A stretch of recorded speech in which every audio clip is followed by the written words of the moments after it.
अजीत पवार के निधन के बाद उनकी पत्नी सुनेत्रा परिवार महाराष्ट्र की नई उप मुख्यमंत्री बन चुकी हैं। अजीत पवार की पत्नी सुनेत्रा पवार ने बीते कल बतौर उप मुख्यमंत्री शपथ भी ले ली है और शपथ ग्रहण के ठीक बाद सुनेत्रा पवार का बड़ा बयान सामने आ गया है। आपको बता दें, सुनेत्रा पवार ने उप मुख्यमंत्री बनते ही जो पहली प्रतिक्रिया दी है वो अपने आप में बहुत ज्यादा खास है।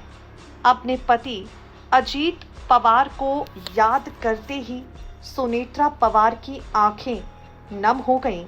शपथ लेने के बाद अजीत दादा की विरासत को संभालते हुए सुनेत्रा पवार ने कहा, उन्होंने सार्वजनिक जिम्मेदारी गंभीरता और कर्तव्य भाव से स्वीकार की है और दिवंगत अजीत दादा का जन केंद्रित कार्य और विचार महाराष्ट्र के हित में आगे बढ़ाने के लिए वो प्रतिबद्ध है।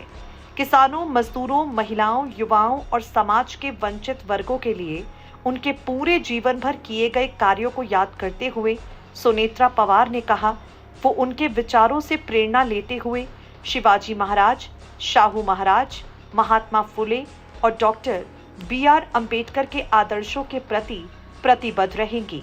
सुनेत्रा पवार ने कहा, अजीत दादा का असमय निधन उनके व्यक्तिगत जीवन में गहरा शोक लाया है। पूरे राज्य में शोक की लहर दौड़ गई है, लेकिन उन्होंने जो कर्तव्य निष्ठा, संघर्ष में धैर्य और जनता के प्रति निष्ठा दिखाई, वही उनके सार्वजनिक जीवन की मार्गदर्शक शक्ति बनी रहेगी।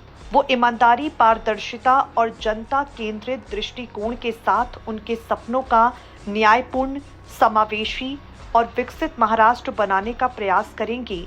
इस कठिन समय में महाराष्ट्र के लोगों द्वारा दिखाया गया प्यार, विश्वास और समर्थन उनके सबसे बड़ी ताकत है।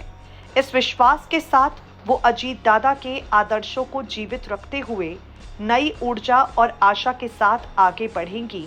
किसानों के हित के लिए योजनाओं का प्रभावी कार्यान्वयन, युवाओं के लिए अवसरों का सृजन, महिलाओं का सशक्तिकरण और आम लोगों के जीवन स्तर में सुधार उनकी सर्वोच्च प्राथमिकता होगी। राज्य सरकार प्रधानमंत्री नरेंद्र मोदी के विकसित भारत 2047 के दृष्टिकोण को सशक्त बनाने और केंद्रीय गृह एवं सहकारिता मंत्री अमित शाह के मार्गदर्शन में महाराष्ट्र के सर्वांगीण विकास के लिए प्रतिबद्ध रहेगी।